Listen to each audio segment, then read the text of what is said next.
Matondo mingi na balandi na biso ya Tatangunza TV ezawa biso bomo mesano mosali na bino Kainda Mutombo Ganye Mbulumande na ye lisusu liboso na bino mpona kolakisa bino evenema ya lelo nini esangisi biso awa nini tokolobela po ezali evenema oyo ezalaka monene mingi mpona biso bavutuka baetondimela sango ya Fumuki Mbangu.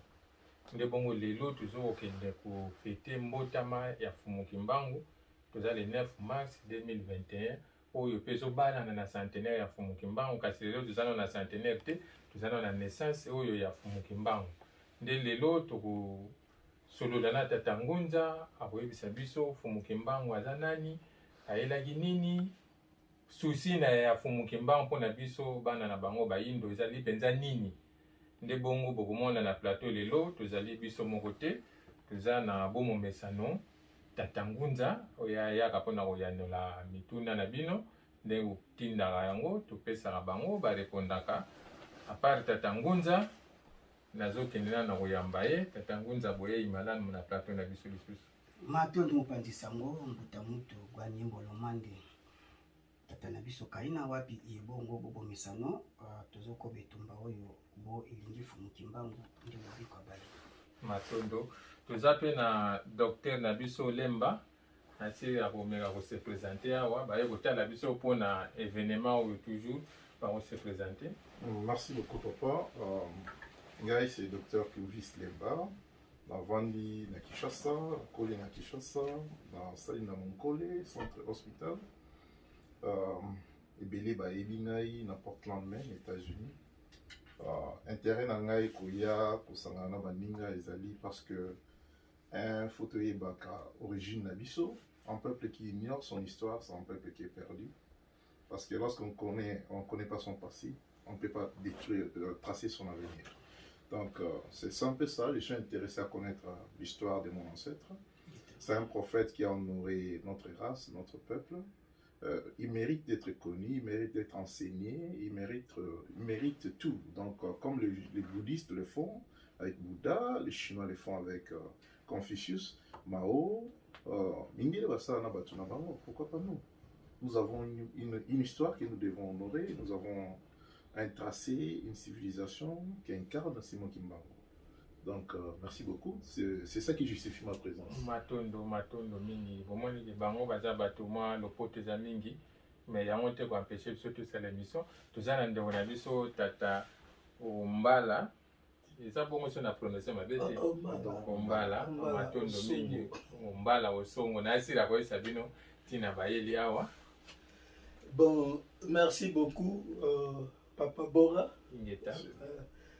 Donc, Korea nanga awa eza invitation ya Tatangunza parce que tolobelaka mingi souvent ngala po na ba anglais mususu mandeo ya awa tosolaka mingi à propos ya makambo ya Afrique, comment Afrique ekozala sauver, comment tokolongola ba souffrance au peuple africain aza assujetti. Donc le peuple le plus faible au mokili mobimbe monela bakosala tout ce qu'ils veulent.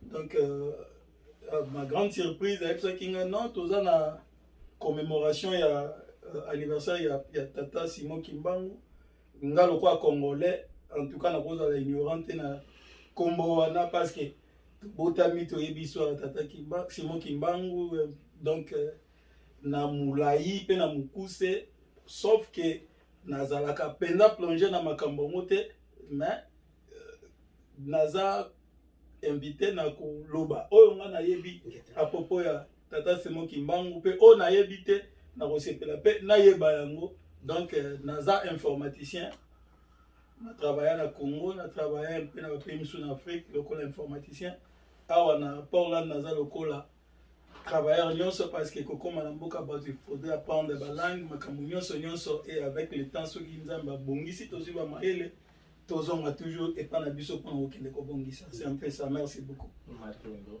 tozala ndeko na biso pe aza jeune mais toza na sengo mingi a se présenter ezali tata Balolange à moi qui n'a prononcé mabe mais je pense que ça yango batinda bon ngai kombo na ngai Noël Balolage j'ai été invité par papa Nabiso Ricardo Mesa.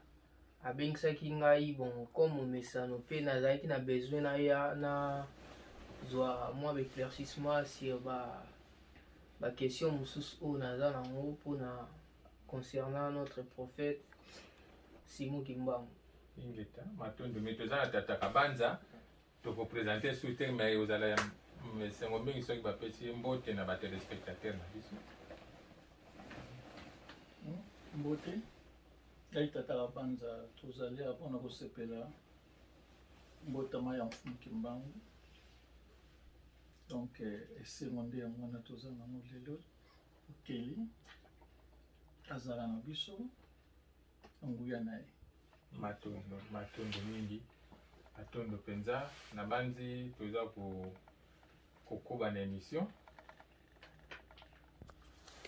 Ok, matondo mingi vraiment bando basili ko se présenter awa tozokende sikoyo na kobanda na émission na biso. Vraiment tata Ngunza matondo mingi na misala uzozosala nayebi ke eza mosala moko eza facilité. Vraiment topesi bino matondo mingi kasi événement lelo eza lokola ba événement nyonso te tolingi bopesa biso historique moke ya Fumu Kimbangu mbotama na elakisi nini mpona biso et puis souci ya Fumu Kimbangu ezala ini malobo mboka te matondo mbutakai na mutombo kwa nyimbo lomande bobo misano wapi mkola lioza mkolo munene ya tina na communauté pe na poso molinde mobimbisika bazali soki tokataki message ya Fumu Kimbangu malamu ilengeza mkolo lelo oyo baloposo nyonso benge bayebake bayendo basangani mpona kokomisa molimo obateli na bango kasi lokola message ya Fumu Kimbangu ezalaki étouffé na colonisateur yango saliki tozokoba yango kino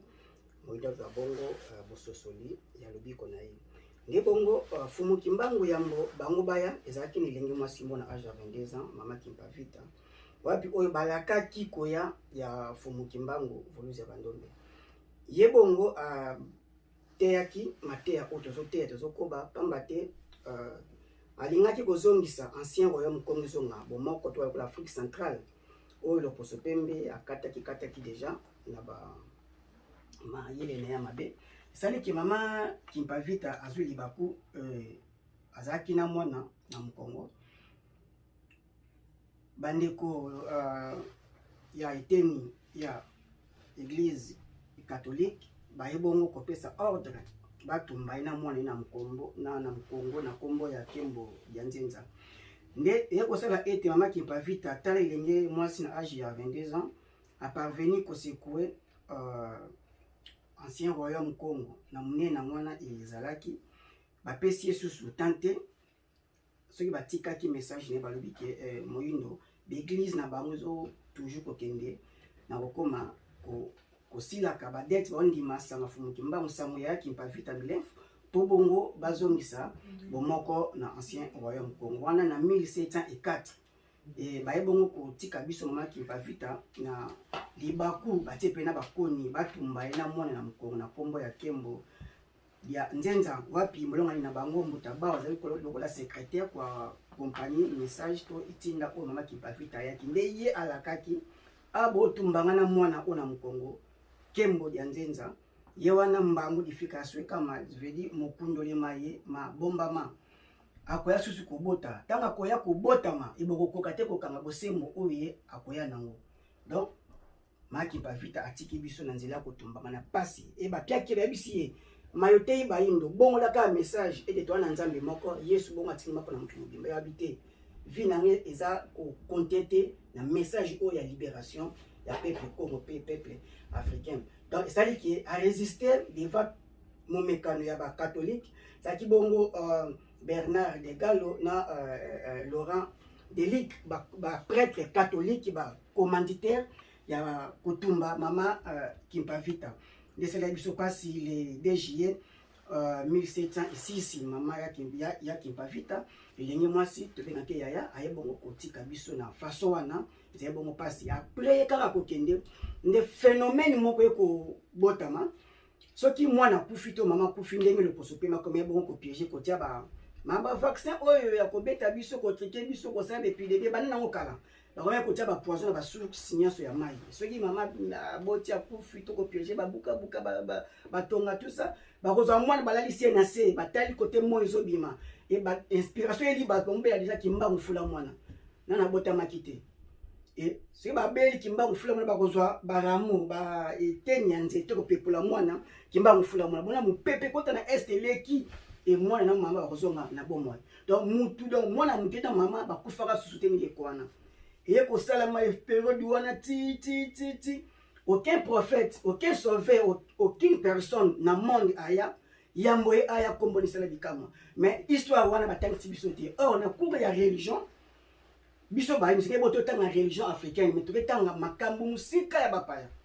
ezala ni parce que tozo continuer œuvre ya colonisateur passe nde ya moya omoni tozo pongite ya kololenge kani ya kusala éveil ya conscience ya bandeko bande pamba te moindo aza muto mayele aza ko apprendre même na kotala mais ba activer ba kangie kati na eloko moko l'amour du Christ l'amour ya Mahomet l'amour ya Bouddha et kangi axe wana créatrice kati ya baindo tokomi kosala lecture mokili c'est le monde occidental c'est le monde ya lo poso pembe nde sali Afrique za lelo na bas de l'échelle mais tozoya omona ete vraiment na yo sala mati to ekoma nkola mbotama ya fumu kimbangu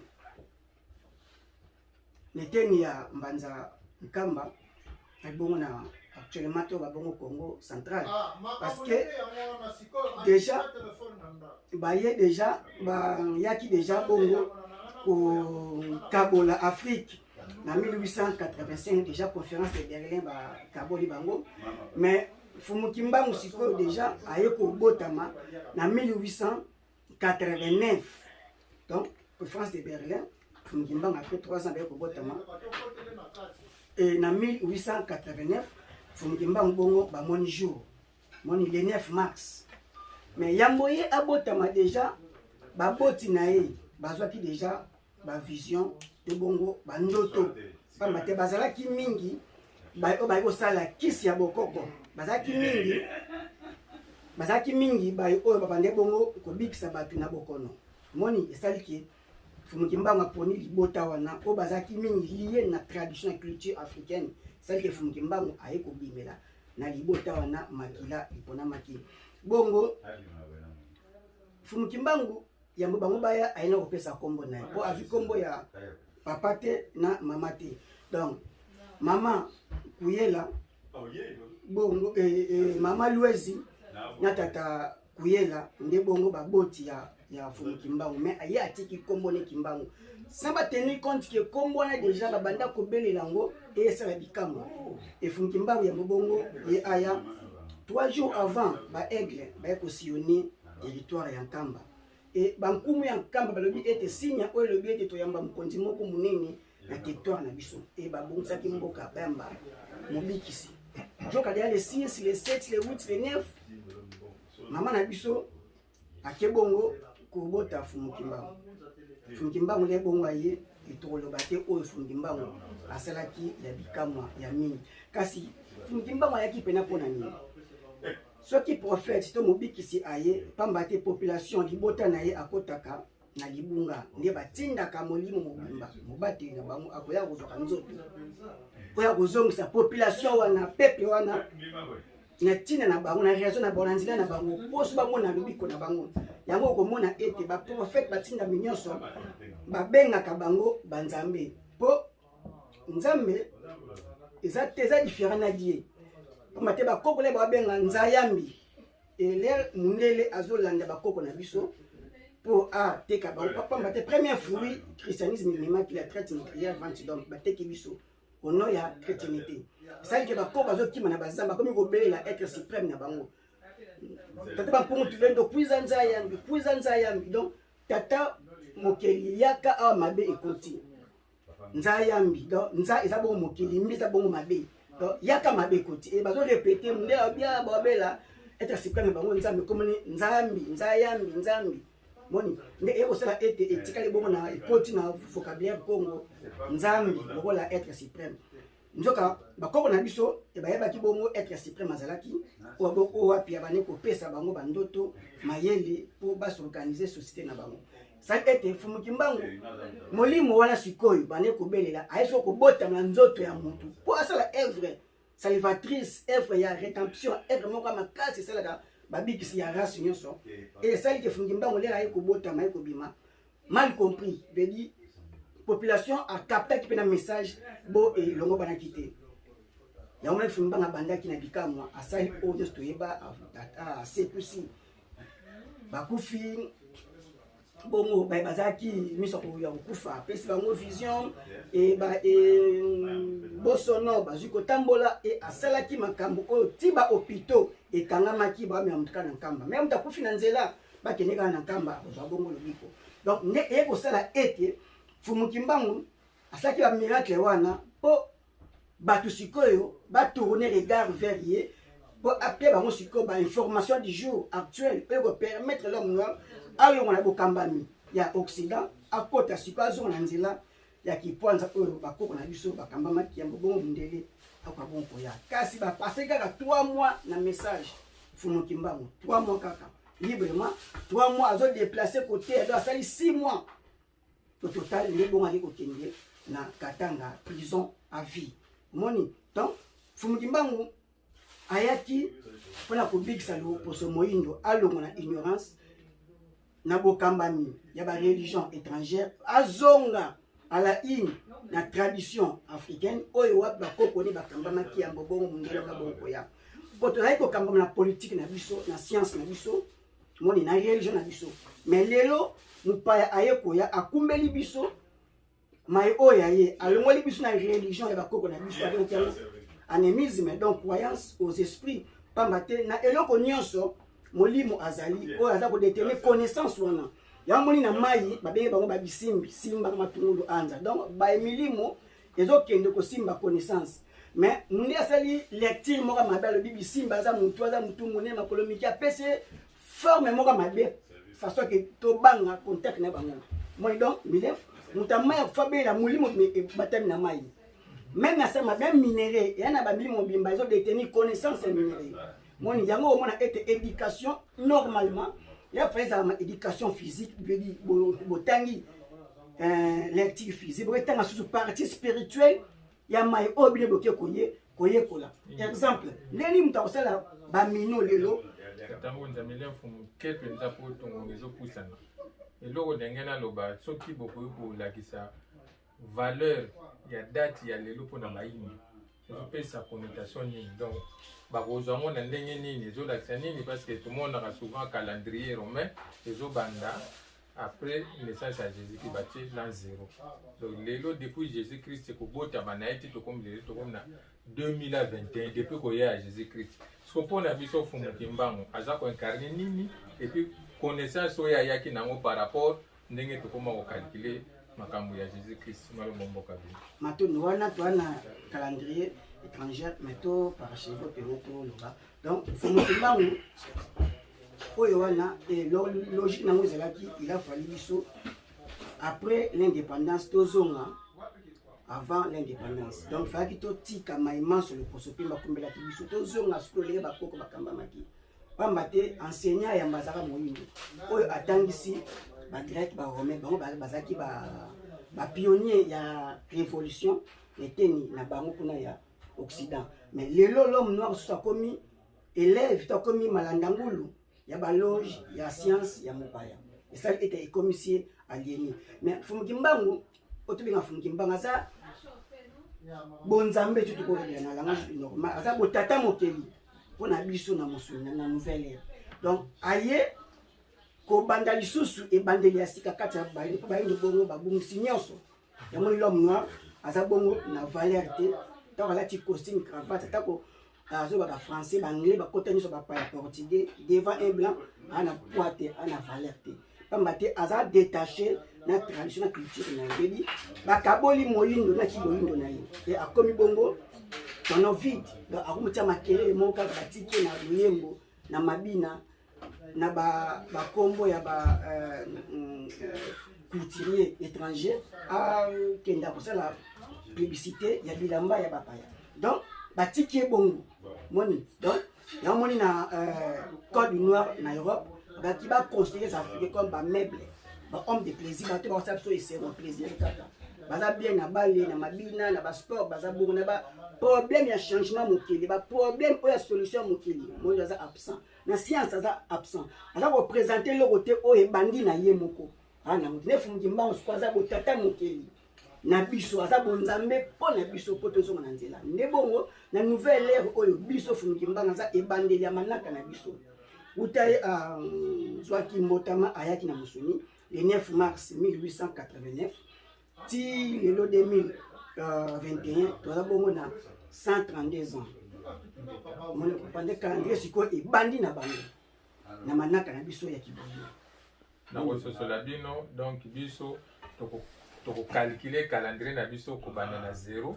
ya le 9 mars 1889 exactement donc wana nde bandi nouvelle ère na biso calendrier na biso donc soki tobi tocalcule na calendrier na biso bayindo lelo toza na 132 ans depuis koya ya Fumuki Mbangu matondo nde na bongo bandi batelespectateur bazososola moke matondo to pashe po bino boye etandisala kangonga bandeko pe ba ko intervenir matondo mingi maintenant ba ezaka tele mituna mso afi ko intervenir façon ya commentaire ingeta donc yango omona ete pasi ezozala na biso pamba te tokeka na musundi bon totiki molimo or sengeli molimo na nzoto bakoma bomoko mtakoma être vivant bon même les nzambe asali mtazaki cadavre ebembe bakolatisa ke lamba oyo yalingi te ebembe bakolatisa ke pai oyo yalingi te sko tala bayindo balata lamba o même moi makasa tikwe balati lamba oyo yemo alingi ta sali peut-être pe origine ngote mwindo alali bandango kutveli yemo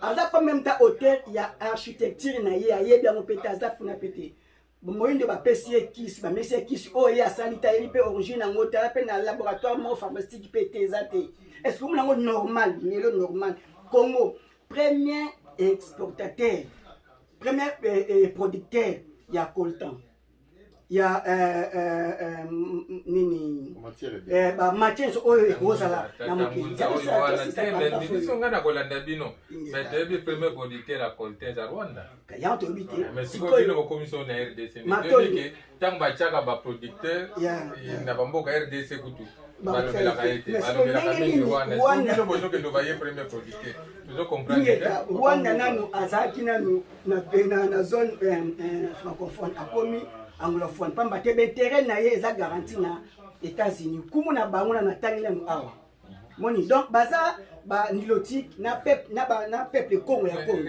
bino bozotanga na tata balobelaka ngo biso te balobelaka ba Rwanda bango de ba premier producteur boza na raison maboloba kasi pona ni esami bongo parce que ba base arrière le poso pemba lingi déstabilisation nanu ya parce que Congo na 9 pays frontaliers ni ka chiffre 9 est-ce que oui ba chiffre 9 so gezani na bonzambe Congo na chiffre parce que Congo lelo selon un philosophe écrivain France Fanon Lobi, l'Afrique a une forme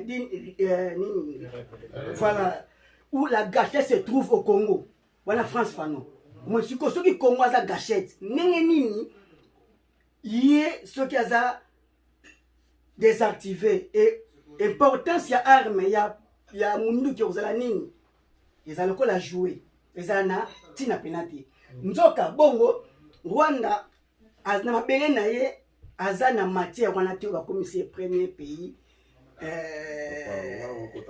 ya tozo ya aza na ngote mais ezali ka bongo nini e balingi conflit ezala na ba sous région pamba te et l'homme noir a s'en sortir te mais esengeli bongo biso moni totonga bondeko po totia ba structure de base oyo ko permettre biso ba génie créateur na biso ba exploiter matière première na biso lelo wana usine te industrie te Kongo na diamant tanguza wala tukepenza musika tokene na Fumuki Mbangu vraiment tokene na Fumuki Mbangu bino po bino nde bokoti biso na ba production ya constant debi ke richesse nyonso wana eza mabele makasi na biso eza mabele Fumuki Mbangu akende okufela esika nkita nyonso ya Congo ezali ezalaki mpe na ntina mais tozalaki kaka na besoin koloba bandeko na biso basosola monene ya fumuki mbangu mpo na biso bayindo donc eloko mpenza toza na souci batelespectateur bayeba fumuki mbangu aza nani epuis valeur na ye par rapport na biso bayindo ezali nini nde eloko tozolobela yango wana matondo to yam topesa dokotolo mbota lemba maloba topakasheve telobango fumuki mbangu azali porte d'entrée na biso na connaissance ya transformation ya lumière fumuki azali porte d'entrée na biso ya kotonga boyokani ya bakoko na biso fumuki mbangu azali bongo porte ya élévation mpona biso peuple noir donc kozanga koyeba fumuki mbangu aza bongo kozanga koyeba nzambe oyo atindaki tata mokili oyo atindaki ye mpo abekisa biso bayindo mpo akomelaki biso information divine amate mondi bo tozwaki mateya tozalaki désinformé tozwi mateya ya bana mosusu tograva yango nde ekomisi biso babiloko ya kozanga ti tokoyi bongo bamarionnette tokoyi bongo bato ebiloko ya kosakanela emoni moyindo atekami na mokili mobimba pamba te alandaki loposo pembe donc fumuki mbangu ye wana aza bongo nzela ya bomoi mpo na biso na nouvelle ère oyo kozanga fumuki mbangu aza bongo kozanga nzambe nde connaissance ebatamaka na molimo emolimo nde ayaka na information na mosuni ye mosuni amatérialiser oyo bongo ezali nabombami kati na nature en tout cas nayebi te soki nako peut-être nakopesa bino motuna ezaka mo moke par rapport à eloko moko tata uti koloba po permettre biso tolong nalingi na sala natuna tata question moko eza mo mokuse différence nini ezali kozwa connaissance epai ya milimo na kozwa connaissance epai ya nzambe mpona omona oloba de makambo différent donc milimo olobi tata Simon Kimbangu aza porte efa connecte biso na baesprit mpo tozwa est-ce que pour mutu azwa connaissance pas se connecter na baesprit ya baesprit humain ou il faut se connecter na esprit divin c'est un peu ça question na ngai ngona matondo biso toyebaki nzambe yango na balobi baboti baza banzambe biso na otolobi baza banzambe c'est baboti baza banzambe donc bazali bacanal ya okoma epa tata moke basambelaka nzambe directement te courant oyo tozwi so ozwi simba mona barrage ya inga esa badeka nzambe aza trop puissant et bon atebenga ba hiérarchie spirituelle ezali même Jésus ayakisi na jardin ya Gethsemane na kosambela abeleli na prophète bacanal na bango aucun peuple sauf race noire azo bafouye ba ancêtre na ye mama na yo koko na yo wana bota mama na yo bidi akufa te l'homme ne meurt point aza en vie atika corps physique a changé. Donc, on a comprendre que réponse cela veut dire poto mon lumière wana ozoloba nous devons pardon pour la français tout se connecter na ba esprit humain voilà na ba koko ba biso donc na terme moko ba comprendre pe donc ba esprit humain c'est ça exactement pour la ngeta po bango ba tikisi corps physique ba vivre réalité oyo ba na gravation ya donné wana to ba kesusu ba tikisi ba comme to esprit ba comme na molimo to ba juste donner spirituel basé ba na connaissance ya difficulté physique et bah jusqu'à information divine oh bah pour permettre bien bah faire solution bah problème bien il y a un monde na Afrique pena y banté bah musu bah bateli tradition au moins c'est pas problème so là il y a une autre solution problème mais bah ça bon même au bah ça pour l'anda biso moi zo bela bi karaté on a maman na ya beauté a goya pela bi c'est ça là bo zong ça boy et mi bah mon bazali donc pour dire que bah il faut détourner biso et bah solution problème na biso c'est l'Afrique qui va solution des problèmes na biso pototiki nzela o nzambe ataki bakona biso batambolaka pamba te mama no bena nzambe leso mama na batela kio atekela mba opoyo okende kelasi mama yo lelo osumbela bilamba mama sikoyo akufi bakufi akomisiko molimo eza conscient so mwana bolingo wana susi na yo azana ngo so nini yo okobenga mama na sikondo oloti obenge esprit mabe obengani bolamu nekei so il faut y aller parce que yende nzambe atie pona yo parce que yende maki 9 mois libumu andi maki passe pona na bo moi sentiment spirituel donc si ceux qui ne comprennent bien naza un peu na confusion comment na loba tout le monde à l'époque ba sango ba catholique ba yaki na kini na Congo pardon ba sango ba bandaki ko bazalaki loka ba intermédiaire entre biso na banzambe donc moni mutata bomi mutu il faut ya oyebisa sango nzoka tubela wana ezalaki trahison mobimba sanga kozwa message wana yo bomaki ake kopesa yango mpa bapolisier ke bomoni motu oyo bokondaka luka wana ingandi mutu abomaki. Alors na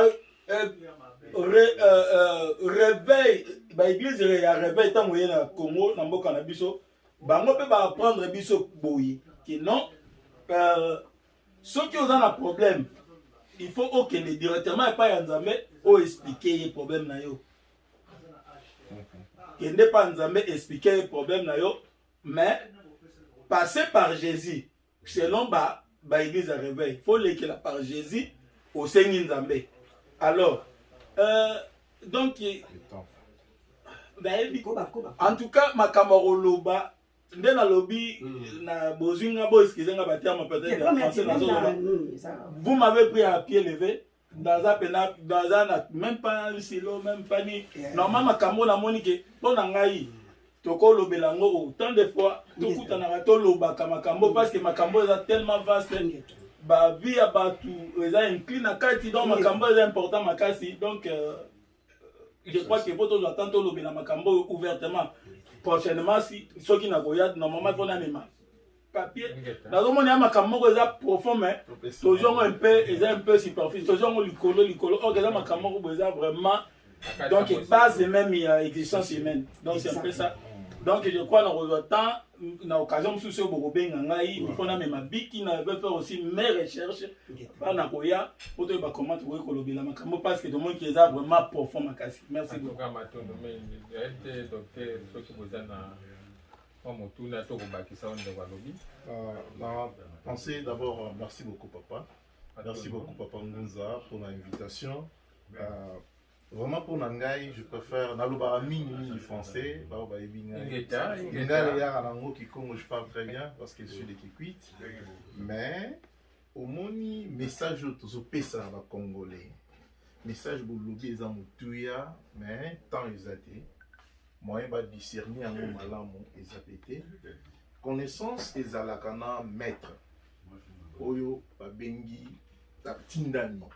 Donc c'est le maître qui initie aux disciples et les disciples bazo panza sikoyo na ba peuple nyonso.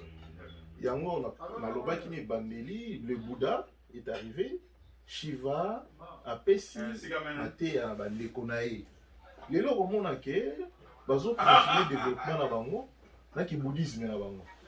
Bazo continuer na développement na bango na hindouisme na bango.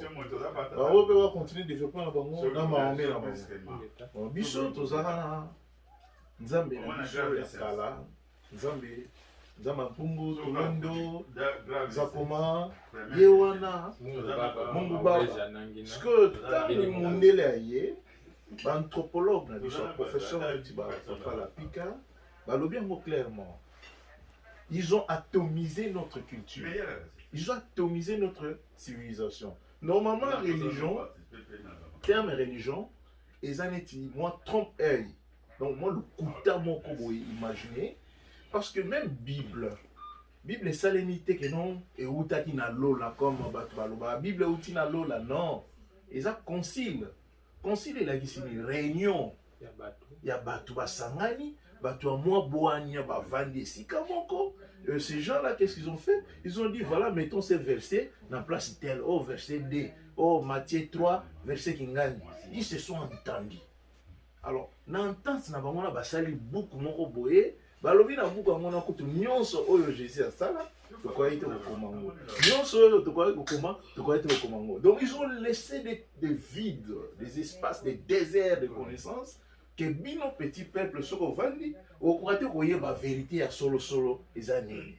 Et quand ils prennent l'histoire d'un ancêtre oyo, après ça biso valeur na connaissance initiatique à makasi. Il y a un monde au-delà, ils ont bloqué la connaissance.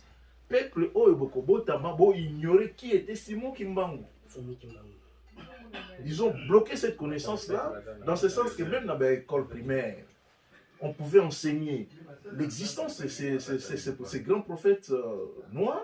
Ils n'ont pas pu permettre que Etangama. Ils n'ont pas pu permettre que ma connaissance soit makasi. Comme le dit mon vieux Onalinda Kaming Cheikh Anta Diop. Il est dit bien, ça c'est quelqu'un que j'aime beaucoup, je le lis souvent. Anta Diop a dit, mais si vous avez une UNESCO, On doit changer le système d'enseignement. Mais pour nous changer en mot, on veut vous laisser d'abord dans l'ignorance. Alors que l'ignorance tue. Vous en avez repéré. Sur le sali physique, les termes repères, point de départ, exact. Comment est-ce qu'on peut sauter? Voilà, on est bloqué parce que l'esprit de l'homme noir, l'esprit du Congolais n'est pas ouvert. Il est plus avilisé. Donc, a commis moum, a commis avilisé veut dire qu'il a commis chose. Et loco. Alors, on a les lois qui oh, nzambe bondi langai moule beta. Oh, mususu nzambe bondi langai manyoke kauka. Siko oyazo bere la moule beta, oyazo bere la manyoke kauka. Oyazo senga moi, oyazo senga butu. L'esprit, quel esprit vous invoquez? Vous invoquez et par quel chemin? On pouvait bien répartir par notre ancêtre. Oyazo pesa. Simon Kimbangu a Yinzila. Aya Kinzila, il a dit des termes. Oyo ekofungola connaissance na yo porte na science na bakoko na yo ozala na connaissance ya bien oyo ba venir na yo oyo ba origine ya mboka na yo comment est-ce que okosala po ozala na ba problème minité na existence na biso ba indo. Donc on honore Simon Kimbangu neti prophète na biso mais tala ba université tozala mo ya université Simon Kimbangu na Kinshasa. Qu'est-ce qu'on enseigne na université wana? Est-ce que vous avez sa histoire, idéologie à Simon Kimbangu? On enseigne Simon Kimbangu comme religion. Est-ce qu'on ne pouvait pas enseigner Simon Kimbangu comme philosophie?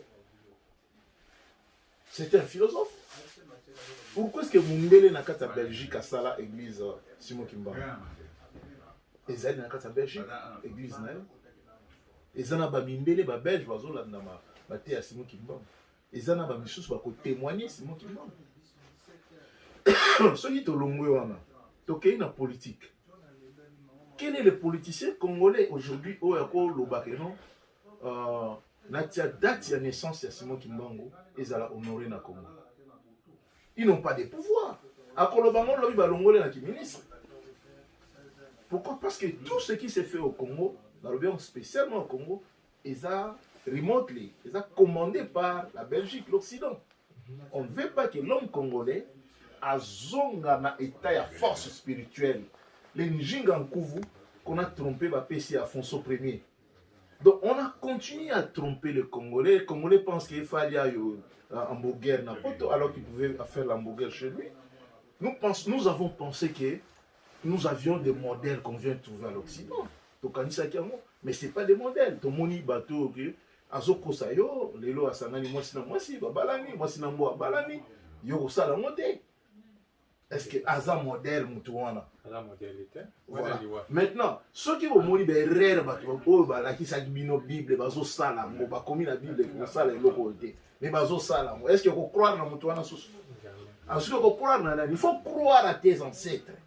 Et moi, je suis quelqu'un qui est vraiment, moi je suis cartésien. Dans la rationalité, dans la pensée, excusez-moi, na lingaka 1 + 1 = 2. Donc, si vous prouvez ngalité, tu n'es pas capable de prouver ce aux anassi. Alors, comme on est là, avec la Bible, a prouvé une erreur, je pense que ce mieux, mon bout avait dit, il court à l'authenticité. Il n'était pas sot. À Zongelaki Kibokoko, comment on a il faut les là? Moi, je suis docteur, je suis médecin, j'ai eu licence. Vous croyez que pour devenir docteur, il faut seulement qu'on ait une université? Bako qu'on a vu sur un oboti, ça passe. Parce qu'il va docteur, tu vas titre universitaire. Donc, l'initiation spirituelle, comme en Ngunza à Lobi, et qu'on peut ça peut boire au salapé avion au salapé marmébélé. Je vais conclure par là. Donc tous à la maïlé biso ba indu tant bozo landanga pour comprendre le message qui est contenu entre les lignes. Merci.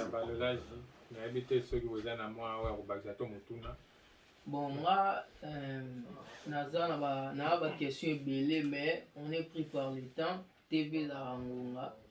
Na pour poser 2 petites questions. Nazaki na besoin na iba pour na yo nalandi papa ngunza lobi mwa mingi mais nanga na iba soki makambu o tata ngunza lobi toyi kokuta ngo na livre nini ayebi yango ndenge ni source de provenance ya makambu lobi ayebi yango comment. Et puis deuxième question nanga nazali na posa na iba bakombo ya bato na mona na nini photo awa. Bakombo na bango et puis l'époque na bango et pour moi bien. Merci beaucoup. nabandi na koyoki motuna boko bana nawe ya liboso matolo mingi na baintervention ya ndeko mbuta osungu mbuta lemba mpe bongo ya biso tozwi motuna ingeta nabandi toza kotangisa tableau ezali loi de la création parce que bonzambe ifaki etangama po eza science mobimba science exacte la science sainte eza batangisaka bonzambe initiation comme initiatique mais baye kopresentele biso yango ifaut kendeka na baloge ya bapaya nzoka bakoko na biso mpe batangaki na baekole lemba ezalaki na batangaki mpe na bonzambe yamoni tradition ya biso ezalaki bongo nanu oral ezalaki mpe na makomi nango baotanga mpena ndenge nini bokotikala kosalaka na nsima ya génération wana ezokende mosusu bongo eza koremplace esengeli bongo bainitie bino ebedi kotanga yango wana mais na moment oyo tozotangisa loi de la création e tozopesa bongo mateya olengekani mayo oyo tozoloba biso nde tokotiango na makomi lokola bongo bato dokotolo bazali bandeko baza bainfantia bazali bazokoma moni eloko moko te euta likolo ekiti emolimo nde eyaka na information divine ebai oyo bakoya bacontemporain base mettre ensemble e bakomi mai na bango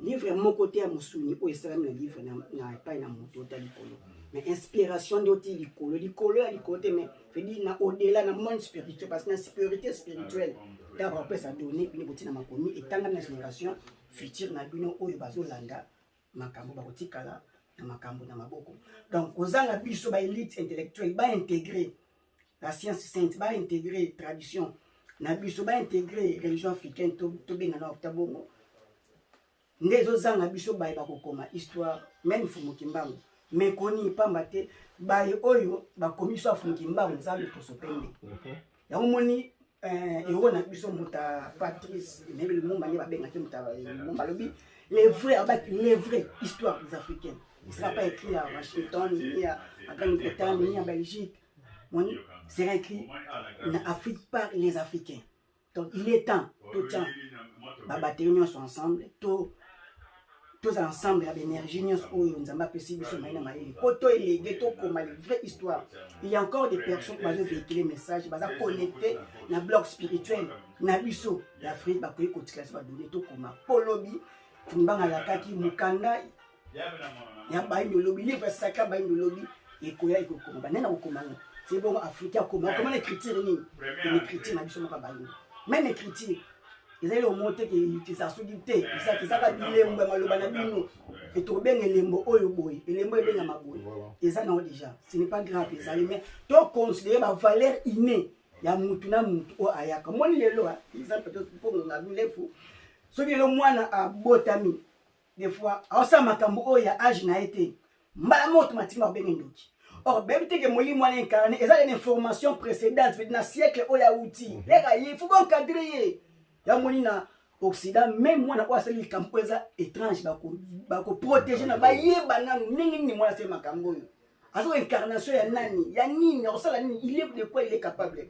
bisoter et la première piège bâti sur nous manque d'activité bala ki yo za religieux ko semble tombe midi pourquoi et bomi déjà yo et la votre en famille n'a pas d'oreille et au boy na nous kosala pour moi nzala pour que na makambo za sérieux osala non ndengeni donc et tozoya kozongisa bato mambasika te mambo esaka na mekala le bato bungisi yango comment est-ce que mutabu même combo na ye munga okla musoni papa na ingeta papa na compléter les kinabiso connaissance des animaux tala biso balinganga mwana botami lelo so ozwi cerveau na ye otia mon contrôle analyse électroencéphalographique otia mon pareil mwana wana âge cérébral na ye mbula ya cerveau na ye jamais ezalaka zéro alors ka botami lelo omona cerveau a mwana botami 70 ans 80 ans ça veut dire quoi mwana est-ce ka botami lelo azaka zéro a botami lelo botali cerveau za vieux de 70 ans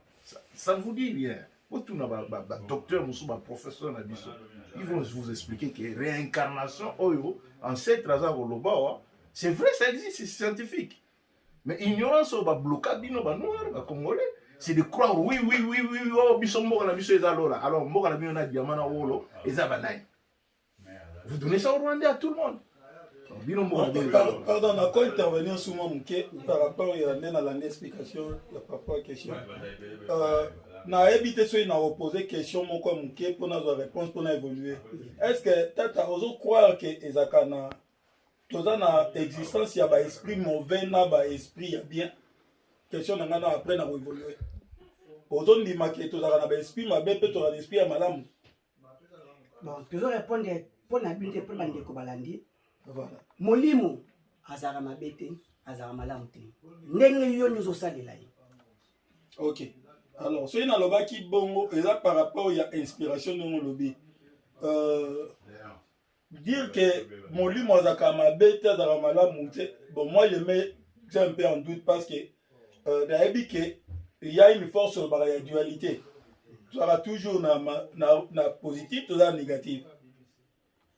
Alors, selon Kibomoto, n'a dit que inspiration Moutou, tel que je suis, nakoki kose basé dans le mal, donc la source n'a inspiration n'a ezo utaka na mabe. Donc moi je pense que na makambo ya mabe ah tata ndalo ba kopina bo chapeau na lati azo laksa nini ah boy ozo comprendre na kolo tata zolo ba bien chapeau na lati ba tunyango bien ah bona boy tozolo bela tolobeli plus makambo bien na émission na biso eza bien kolobela mimi makambo bien mais tokoki ko ignorer te qu'il y a aussi une force, il y a mal pesant quelque part.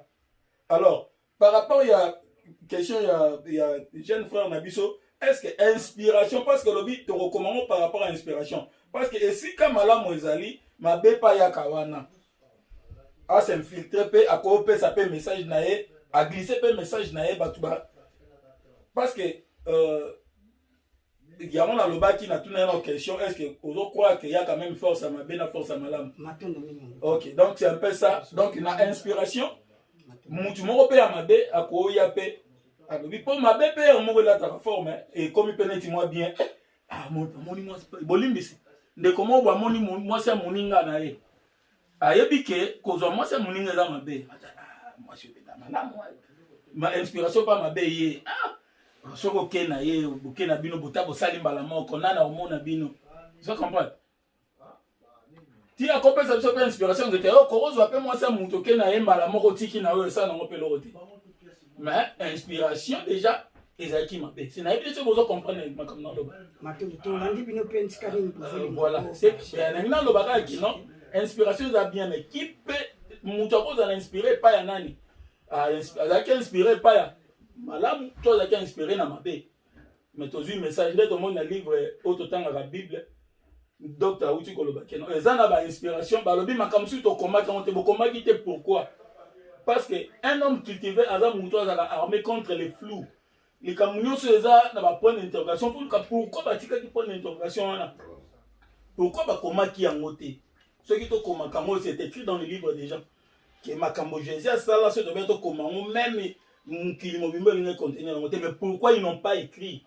C'est ça mon problème. Est-ce que bateau va s'inspirer qui va commenter qui malade ou tout qui m'a bé? Papa, il y a aussi on a besoin d'un pied levé. Donc, et là dans ma caméra calmement en dehors même il y avait une mission comme ça to vendre entre biso parce que toujours le cas toujours. Comment ma seconde question n'a pas été répondue. Non, parce que na moni do ke na ko débonder moi ke pour na ngo. OK, merci Bolim. Mais lo na ngena lo bakaka bino moko bozo lo ba pe bozo pesa ba réponse. Parce que tatangu nzalobi bien. Mon lit moi en soi za la mabete.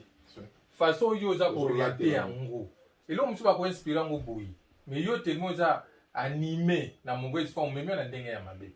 C'est le quoi ne ba bombe ba bazo salati. Et ça ba inspiration. Mais est-ce que mon lit m'a inspiré pour ça bombe atomique par exemple?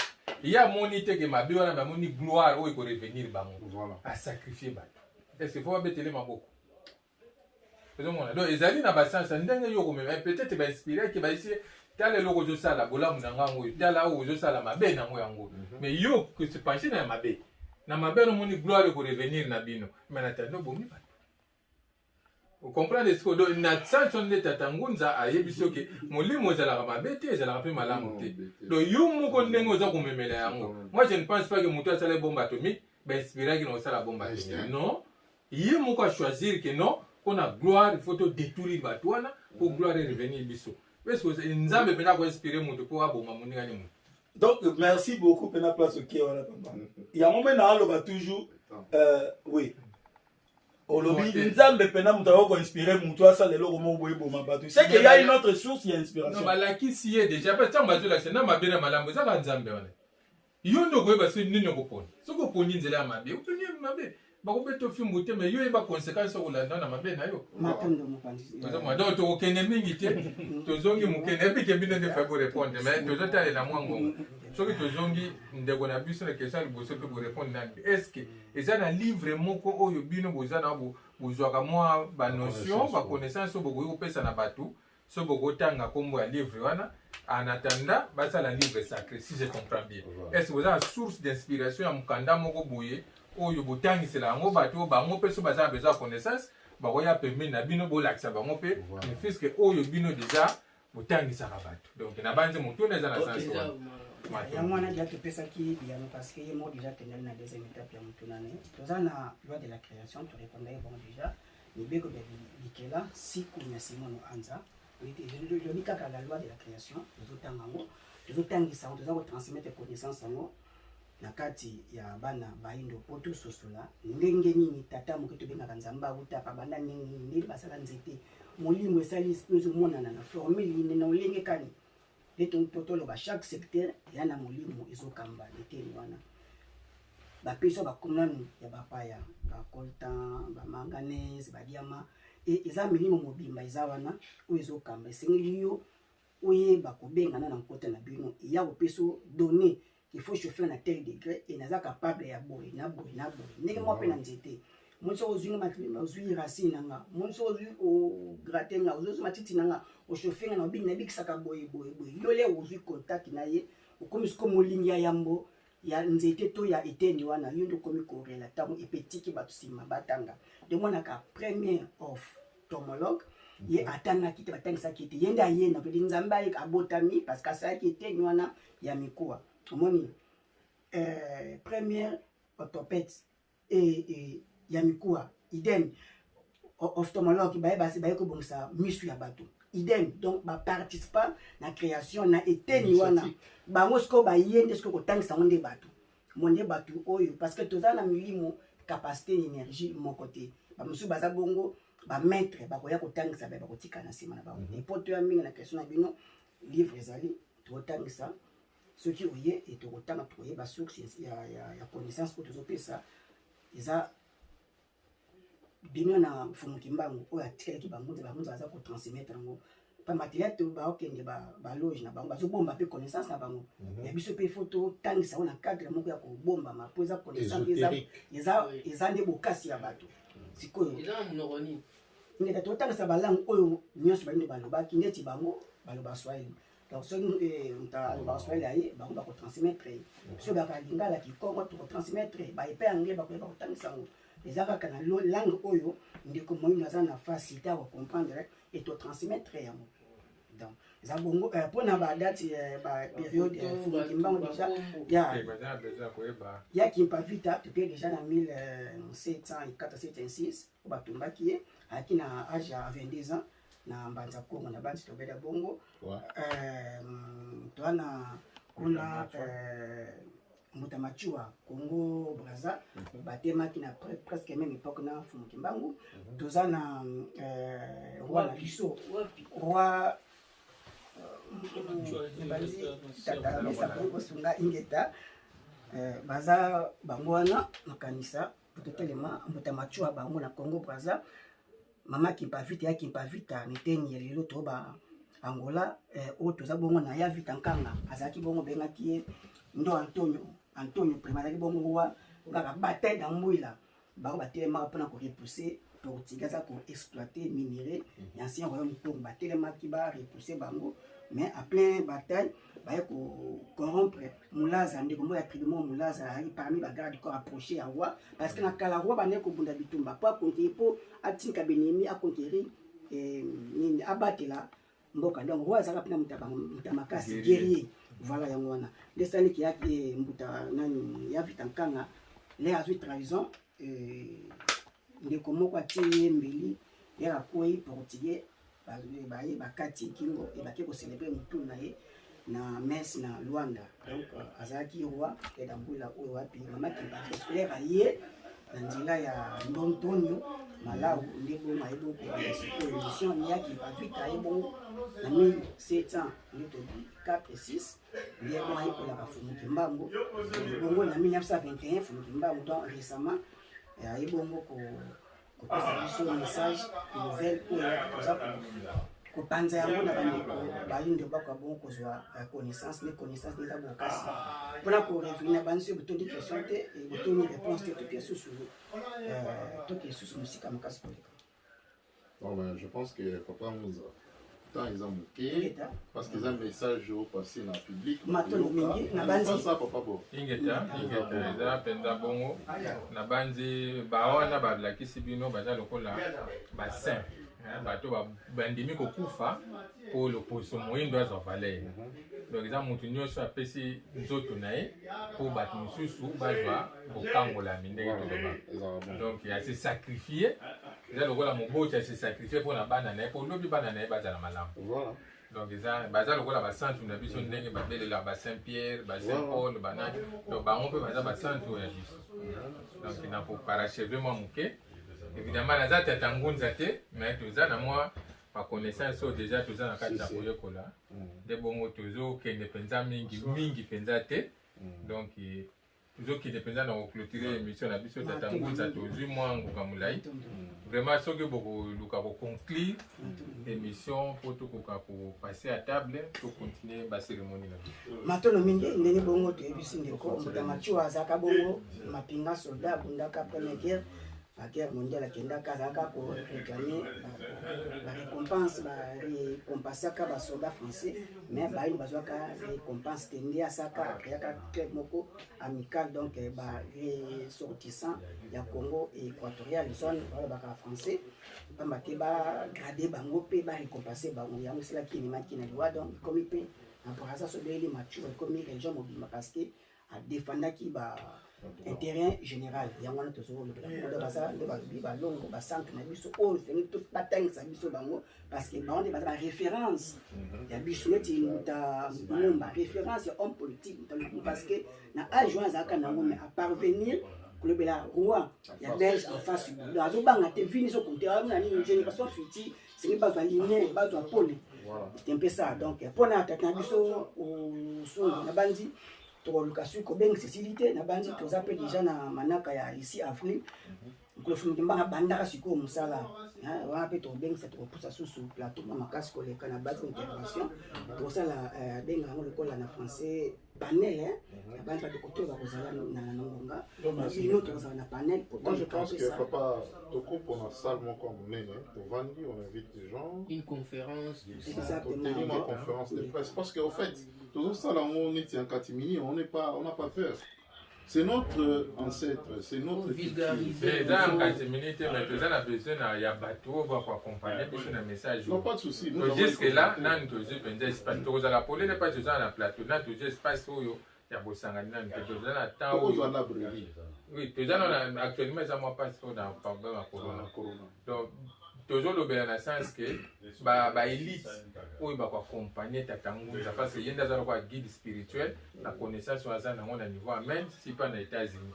Parce que jusque là. Non, aux États-Unis, c'est lui. Exact. Donc jusque là, dans notre monde, Oyo, Azoloba, Azopé sa message Oyo, en dehors d'ailleurs. Donc, Azana nous attend Oyo à former l'élite Oyo. Ndeti bino bozaboye, bino pe bozanata pour former ndengwana message de tambola. Alors na minute oyo boko excuser ceux tozana parce que ndenge na muke tozali boye, eza lokola ndenge de cesse fumunko ça pesa ki. Alobi na l'idée sur moko est-ce que bakolesa mukili. L'idée sur moko ekolesa mukili. Batu bazotala ekabi. Oui, l'idée sur moko olesa mukili. Mais la question à patience. Pour l'idée sur mon corps, ceux qui ballonnent l'idée sur mon côté. Et vous dites ça, ma dé sur le coco. L'objet sur ma dé sur les dimanches, ballonnent en dessous. Et vous dites ça, tu au moins les commis vert, les commis sakumbi, les commis polo, les commis sac. Saki, les commis basaki, n'a pas saki dit, et il est mon qui est mauvais. Les amis, message n'a vu ces amis fouiller à patience. ozomona donc eza toza na kati na ebandeli fo sikoyo na ebandeli na bao bakozala na biso ezala bato bakozala mpe baélite bazalaka te tokei bino par exemple bolobi boforme bato bopesa message me boza na connaissance na bato boza limite donc toza na etat ya ebandeli oyo tozosenga mpenza bao bakobakama biso baza mpenza baélite donc biso totambolaka boye na kotala biso kaka bayebaka deja ke bato baza donc motu mosu akotaloka yo yebi motu oyo asaproche donc toza na bato mosusu toinvitaki bango tomoni mpe bilo mosusu eye awa eza esika mingi tozokende mpenza na koclotire matondo na batelespectateur na biso bokolimbisa pase tozwi bino ngoba molai mingi omoni eza émission eza toza na kati ya ambiance ya feti toza kodéborde mwa moke vraiment milien fo esika bozali tozokende mpenza na koclotire émission baoyo bazolanda biso ntango nyonso ozoba bosabone massivement bokokaka koyeba bainformation oyo ezali spiritualité na biso baafricain loposo moyindo esika nyonso azali aza na besoin ya kolanda mateya oyo tata ngunza azopesa eza mpona lobiko biso bayindo ezali mpona bomoi na biso na mikolo koya nde bongo tozoka bosabone massivement omonaka ntango oyo ntango tozobanda émission na se wana banimero na biso ezalaka wana nimero ya tata ngunza ezali nimero na biso ezali nde bongo bokobenga tokoyeba koyano na bino na bamituna oyo boza nango so boza na besoin ya connaissance ingi eza tozali wana tokomemela bino connaissance na bino nde bongo tozokende mpenza na clôturer matondo mingi na bandeko oyo bayaki kotala biso bareponde na invitation na biso matondo na tata ngunza na kopesa biso ngonga na bango mpona koreponde na mituna matondo na tata mesa mpe boyei malamu mosusu na tata kabanza vraiment toza na esengo mingi totombeli bino mobu molamu na biso bayindo nyonso tozokokisa 132 ans depuis boyei ya fumuki mbangu nde bongo tolobi bao baza kati na biso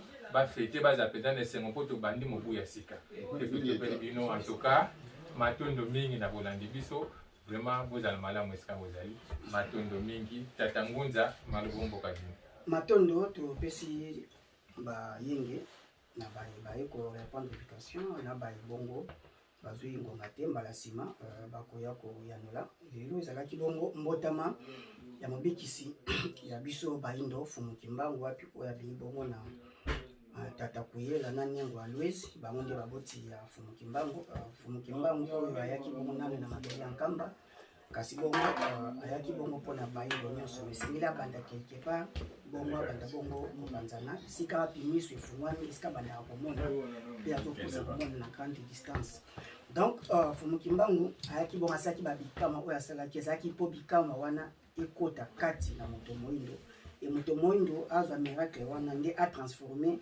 environnement na ye atransforme bamatière première nzambe apesi ye mais lokola moto moyindo azalaki mpenza na bososoli ekotaki na mosu na fumuki mbangu te esali ete tokomi écart l'homme noir na fumuki mbangu ekomi écart ezali espace wana etikali fesiko to rapprocher l'homme noir na bofumuki mbangu nde wato apesa biso nzela ya connexion na bakoko na biso bancêtre na biso bayaki bagénie créateur ebongo baza na basecteur nyonso oyo bongo tolukaka développement nzoka bango bana basecteur bana masweki bana connaissance wana bazopesa couverture na bana biso tozobota esengeli bongo tobongisa environnement bana bakokuta environnement eza propice eza malamu po te bazwa évolution donc elo ezalaki bongo mokolo esengo ya ntina soki bongo bayini bazalaki ya kolamuka mbe lelo eza ferie chôme mpe paye partout oyo na mabele ya mfika pamba te fumuki mbangu aza bongo netobi molimo mobateli ya bayindo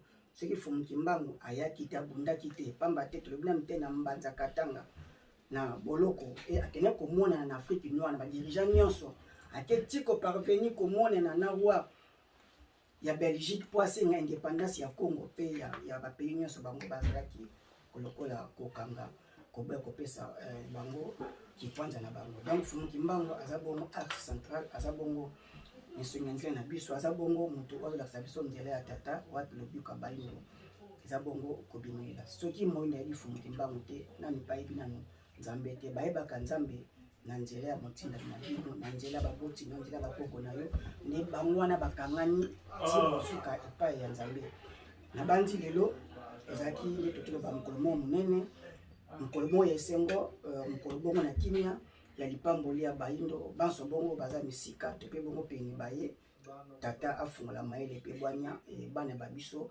babotama na souci ya mabele ya Afrique ka pamba te balingi Afrique sans les Africains tokoki te ko perdre Afrique soki biso tosali makasi te Afrique tokoki ko perdre yango pamba te baloposo mosusu bazomona Afrique ya lobi ndenge kozala balingi te Afrique ezala développer pamba te développement utaka na connaissance yo moko za maître développement na ba capacité o nzambe atikati ya bayindo na considération ya moninga la pembeni na yo ndi tosala bokasi na kibo moko ya fumukimba ya tradition na biso tokotombola Afrika pe le poso monde ozongala lokumu na ile vazali nango avant uta engipitu potika na kimia tata mato